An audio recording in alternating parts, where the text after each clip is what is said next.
ഇപ്പോൾ ഓസ്ട്രേലിയയിൽ investment property വാങ്ങിക്കാൻ പറ്റിയ സമയമാണോ?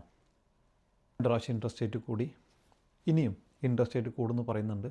വാർ നടക്കുന്നു, ഒരു ഗ്ലോബൽ അൺസർട്ടനിറ്റി ഉണ്ട്, ആളുകളുടെയും ബോറോയിങ് പവർ ചെറുതായിട്ട് കുറഞ്ഞിട്ടുണ്ട്, റീപേയ്മെൻറ്റ് കൂടിയിട്ടുണ്ട്. നല്ല ശതമാനം ആൾക്കാർ വിചാരിക്കുന്നത് പ്രോപ്പർട്ടിയുടെ പ്രൈസ് ഒന്ന് കുറയും, ഇപ്പോൾ ഒന്ന് മാറ്റം വരും ഫ്യൂച്ചറിൽ, ആ സമയത്ത് ആക്ഷൻ എടുക്കാം എന്ന് വിചാരിച്ചിരിക്കുന്ന നല്ല ശതമാനം ആളുകളുണ്ട്. ഈ വീഡിയോ നിങ്ങൾക്കുള്ളതാണ്. ജസ്റ്റ് ഞാൻ നിങ്ങളൊന്ന് റിമൈൻഡ് ചെയ്യുന്നു. ഒരു 5 വർഷം മുന്നേ കോവിഡ് സിറ്റുവേഷൻ ഒന്ന് ഓർത്ത് നോക്കുക. കോവിഡ് സിറ്റുവേഷനിൽ ഒരുപാട് ആളുകളുടെ ലൈഫ് നഷ്ടപ്പെട്ടു.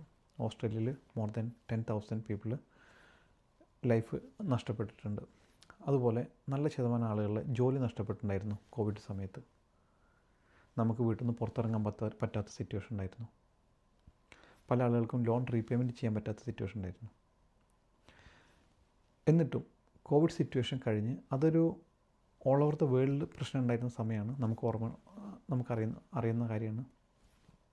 എന്നിട്ടും കോവിഡ് കഴിഞ്ഞ് ജസ്റ്റ് നെക്സ്റ്റ് ഇയർ ഓൾമോസ്റ്റ് ഓസ്ട്രേലിയയിൽ 25% പ്രോപ്പർട്ടിയുടെ വാല്യൂ കൂടിയത്. അപ്പോൾ എന്ത് തന്നെയായാലും കോവിഡ് അതേ സിറ്റുവേഷനൊന്നും ഇപ്പോൾ നിലവിലില്ല. ഓസ്ട്രേലിയയിൽ പ്രോപ്പർട്ടിയുടെ വാല്യൂ കൂടുന്നത് ഡിപ്പെൻഡ്സ് ഓൺ ഡിമാൻഡാണ്. ഇപ്പോൾ കഴിഞ്ഞ ദിവസങ്ങളിൽ ന്യൂസുകളിൽ പറയുന്നുണ്ട് ചില സ്ഥലങ്ങളിൽ പ്രോപ്പർട്ടി വില കുറഞ്ഞു, സിഡ്നിയിൽ വില കുറഞ്ഞു, മെൽബണിൽ വില കുറഞ്ഞു. പക്ഷേ ഇതെല്ലാം ഡിപ്പെൻഡ്സ് ഓൺ 2-3 ഫാക്ടേഴ്സിനെ ഡിപ്പെൻഡ് ചെയ്തിട്ടാണ് പ്രോപ്പർട്ടിയുടെ വാല്യൂ തീരുമാനിക്കുന്നത്. ഒന്ന്, ഒരു ഏരിയയിൽ കൂടുതൽ സപ്ലൈ ഉണ്ടെങ്കിൽ അവിടെ ഡിമാൻഡ് കുറയും. ആ സ്ഥലങ്ങളിൽ പ്രോപ്പർട്ടിയുടെ വാല്യൂ ചെറുതായിട്ടൊന്ന് കുറയാൻ സാധ്യതയുണ്ട്. അടുത്തത് അഫോർഡബിലിറ്റി ഇൻഡെക്സ് എന്ന് പറഞ്ഞാൽ അടുത്തൊരു ഫാക്ടർ. അഫോർഡബിലിറ്റി ഇൻഡെക്സ് എന്ന് പറഞ്ഞാൽ ഇപ്പോൾ ഒരു ഏരിയയിൽ സാധാരണ ആളുകൾക്ക് അഫോർഡ് ചെയ്യാൻ പറ്റുന്ന പ്രോപ്പർട്ടി വാല്യൂ 1 million ആണെന്ന് വിചാരിക്കുക. ഇപ്പോൾ ഹസ്ബൻഡും വൈഫും വർക്ക് ചെയ്യുന്നു, അവർക്ക് ബോറോയിങ് പവർ 1 million വരെ പ്രോപ്പർട്ടി വാങ്ങിക്കാം. അപ്പോൾ ആ ഏരിയയിലുള്ള ആളുകളുടെ ആവറേജ് ഇൻകം 1 million ആണ് ബോറോയിങ് പവർ. അപ്പോൾ ആ ഏരിയയിലത്തെ പ്രോപ്പർട്ടിയുടെ വാല്യൂ 1.3 ആണ്, 1.4 ആണെന്നുണ്ടെങ്കിൽ അവിടെയുള്ള ആളുകൾക്ക് ആ പ്രോപ്പർട്ടി അഫോർഡ് ചെയ്യാൻ പറ്റാതെ വരും. അങ്ങനെയുള്ള സ്ഥലങ്ങളിലും പ്രോപ്പർട്ടിയുടെ വാല്യൂ ഒന്ന് കുറയും. അപ്പോൾ പ്രോപ്പർട്ടിയുടെ വാല്യൂ കുറയുന്നു എന്ന് പറയുന്നത് എല്ലാ ഏരിയയിലും ബാധിക്കുന്ന കാര്യമല്ല. അതേപോലെ തന്നെ ഒരു ഏരിയയിലെ പോപ്പുലേഷൻ ഗ്രോത്ത്. അപ്പോൾ ഈ 3 ഫാക്ടേഴ്സിനെ ഡിപ്പെൻഡ് ചെയ്തിട്ടാണ് മെയിനായിട്ട് ആ ഏരിയയിലെ പ്രോപ്പർട്ടിയുടെ വാല്യൂ കൂടുന്നതും കുറയുന്നതും. ഇപ്പോൾ ചില ഏരിയയിൽ നിങ്ങൾക്കറിയാം പോപ്പുലേഷൻ ഗ്രോത്ത് ഒരുപാട് കൂടുന്നുണ്ട്, പുതിയ ഗവൺമെൻറ് ഇൻഫ്രാസ്ട്രക്ചർ സ്പെൻഡ് ഉണ്ട്, അതായത് പുതിയ ഡെവലപ്മെൻറ്റ്സ് നടക്കുന്നുണ്ട്.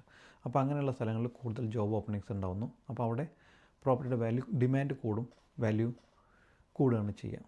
ഇപ്പോൾ ചില സ്ഥലങ്ങളിൽ ഒരുപാട് ലാൻഡ് റിലീസ് ഉണ്ട്, ഒരുപാട് ബിൽഡിംഗ് അപ്രൂവൽസ് ഉള്ള സ്ഥലത്ത് നമുക്ക് അതേപോലെ ഗ്രോത്ത് പ്രതീക്ഷിക്കാൻ പറ്റില്ല. അപ്പോൾ പ്രോപ്പർട്ടി വാങ്ങിക്കുക എന്നുള്ളതല്ല, നമ്മൾ റൈറ്റ് ഡാറ്റ റിസർച്ച് നടത്തി റൈറ്റ് ലൊക്കേഷനിൽ റൈറ്റ് പ്രോപ്പർട്ടി വാങ്ങിക്കുക എന്നുള്ളതാണ് കാര്യം. അപ്പോൾ നിങ്ങൾ പ്രോപ്പർട്ടി വാങ്ങിക്കുന്നതിനെക്കുറിച്ച് ആലോചിച്ചിരിക്കുന്ന ഒരാളാണ്, വെയിറ്റ് ചെയ്യണോ ഇപ്പോൾ വാങ്ങിക്കണോ എന്ന് ചോദിച്ചു കഴിഞ്ഞാൽ it depends on where you buy. നിങ്ങൾ എവിടെ വാങ്ങിക്കുന്നു എന്നുള്ളതിനനുസരിച്ചിരിക്കും.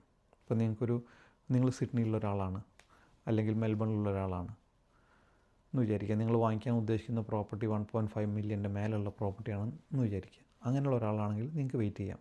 കാരണം ഇനി അടുത്ത 1-2 പ്രാവശ്യം ഇൻട്രസ്റ്റ് റേറ്റ് കൂടുകയാണെന്നുണ്ടെങ്കിൽ ചിലപ്പം ഇനിയും ഇതുപോലുള്ള ഹൈ റേഞ്ചിലുള്ള പ്രോപ്പർട്ടിയുടെ വാല്യൂ താഴത്തേക്ക് വരും.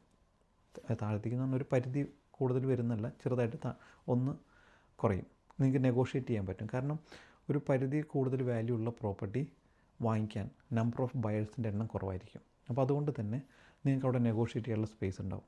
അപ്പോൾ നിങ്ങൾ വാങ്ങിക്കാൻ ഉദ്ദേശിക്കുന്ന പ്രോപ്പർട്ടി ഹൈ റേഞ്ചിലുള്ള പ്രോപ്പർട്ടി ആണെങ്കിൽ നിങ്ങൾക്ക് വേണമെങ്കിൽ വെയിറ്റ് ചെയ്യാം. അതല്ല, നിങ്ങൾ നോക്കുന്നത് ഒരു ലെസ് ദാൻ 1 million അല്ലെങ്കിൽ 800-700 ആ റേഞ്ചിലുള്ള പ്രോപ്പർട്ടിയാണ് നോക്കുന്നതെങ്കിൽ നിങ്ങൾ വെയിറ്റ് ചെയ്യുന്നത് നിങ്ങൾക്ക് നഷ്ടമേ ഉണ്ടാക്കുകയുള്ളൂ. കാരണം പ്രോപ്പർട്ടിയുടെ പ്രൈസ് കൂട്ടും. അപ്പോൾ എഗെയിൻ പ്രോപ്പർട്ടി വാങ്ങിക്കുമ്പോൾ നിങ്ങൾ ശ്രദ്ധിക്കേണ്ടത് എവിടെ വാങ്ങിക്കുന്നുള്ളത് വളരെ പ്രധാനപ്പെട്ട കാര്യമാണ്. അപ്പോൾ അതിനകത്ത് നിങ്ങൾ നോക്കേണ്ടത് ആ ഏരിയയിൽ വരാൻ പോകുന്ന ഡെവലപ്മെൻറ്റ്സ്, അവിടെ എത്രത്തോളം ലാൻഡ് അവൈലബിലിറ്റി ഉണ്ട്, അല്ലെങ്കിൽ ബിൽഡിംഗ് അപ്രൂവൽസ് ഉണ്ട്, അവിടെ പോപ്പുലേഷൻ ഗ്രോത്ത് എത്രയാണ്, അവിടെ വരാൻ പോണ ഇൻഫ്രാസ്ട്രക്ചർ, പുതിയ ജോബ് ഓപ്പണിങ്സ്, ഈ രീതിയിലുള്ള ഡാറ്റാസ് എല്ലാം റിസർച്ച് നടത്തിയിട്ട് വേണം പ്രോപ്പർട്ടി വാങ്ങിക്കാൻ. പിന്നെ ഓസ്ട്രേലിയയിൽ ഇപ്പോൾ കഴിഞ്ഞ 3 വർഷം ആഫ്റ്റർ കോവിഡിന് ശേഷം മൈഗ്രൻസിൻ്റെ എണ്ണം ഒരുപാട് കൂടിയിട്ടുണ്ട്. Just after Covid 2022-23 almost 530K മൈഗ്രൻസാണ് ഒരു വർഷം ഓസ്ട്രേലിയയിൽ വന്നത്. അതിനുശേഷം 2023-24 ഓൾമോസ്റ്റ് 470K മൈഗ്രൻസ് ഓസ്ട്രേലിയയിൽ വന്നു. അതിനുശേഷം 2024-25 ഇറ്റ് വാസ് അറൗണ്ട് 370K. അപ്പോൾ കഴിഞ്ഞ 3 വർഷങ്ങളിലായിട്ട് മോർ ദാൻ 1.2-1.3 മില്യൺ മൈഗ്രൻസ് ഓസ്ട്രേലിയയിൽ വന്നിട്ടുണ്ട്. ഈ മൈഗ്രൻസിൽ ഒരു 60-70% വരെ PR ഉള്ള ആളുകളായിരിക്കാം. അപ്പോൾ അങ്ങനെ വരുമ്പോൾ എന്താ വെച്ചാൽ PR ഉള്ള ആളുകളെ സംബന്ധിച്ചോളം അവരുടെ ഒരു പ്രൈമറി നീഡാണ് ഒരു സ്വന്തമായിട്ടുള്ളൊരു വീട്. അതൊരു ഇമോഷണൽ ആയിട്ടുള്ളൊരു കാര്യമാണ്. സ്വന്തമായിട്ടൊരു വീട് വേണമെന്നുള്ളത് എല്ലാ ആളുകളുടെ ഒരു ആവശ്യമാണ്. അപ്പോൾ അങ്ങനെയുള്ള ആളുകൾ മാർക്കറ്റിൽ പ്രോപ്പർട്ടി വാങ്ങിക്കാനായിട്ട് ശ്രമിച്ചുകൊണ്ടിരിക്കുന്നുണ്ട്. ഇപ്പോൾ നിങ്ങൾക്കറിയാം, കഴിഞ്ഞ വർഷം first home buyers grant government introduce ചെയ്തു. അപ്പോൾ അത് കാരണം ഒരുപാട് ആളുകൾ പ്രോപ്പർട്ടി വാങ്ങിക്കണം എന്നുള്ള തീരുമാനം എടുത്തിട്ട് വാങ്ങിക്കാൻ നോക്കുന്നുണ്ട്. അപ്പോൾ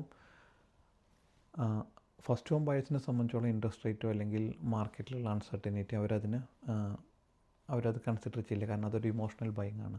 അപ്പോൾ മാർക്കറ്റിൽ നമ്പർ ഓഫ് ബയേഴ്സിൻ്റെ എണ്ണം ഇപ്പോഴും ഉണ്ട്. വളരെ കുറഞ്ഞ ശതമാനം ആളുകൾ മാത്രമാണ് ഡിസിഷൻ എടുക്കാതെ നിൽക്കുന്നത്. അപ്പോൾ ഞാൻ പറയുന്നത്, നിങ്ങൾ പ്രോപ്പർട്ടി വാങ്ങിക്കാൻ ഉള്ള പൊട്ടൻഷ്യൽ ഉണ്ട്, നിങ്ങൾക്ക് അതിനുള്ള ഫിനാൻഷ്യൽ സിറ്റുവേഷൻ ഉണ്ടെങ്കിൽ നിങ്ങൾ വെയിറ്റ് ചെയ്യാമെന്ന് പറഞ്ഞാൽ you are losing your opportunity.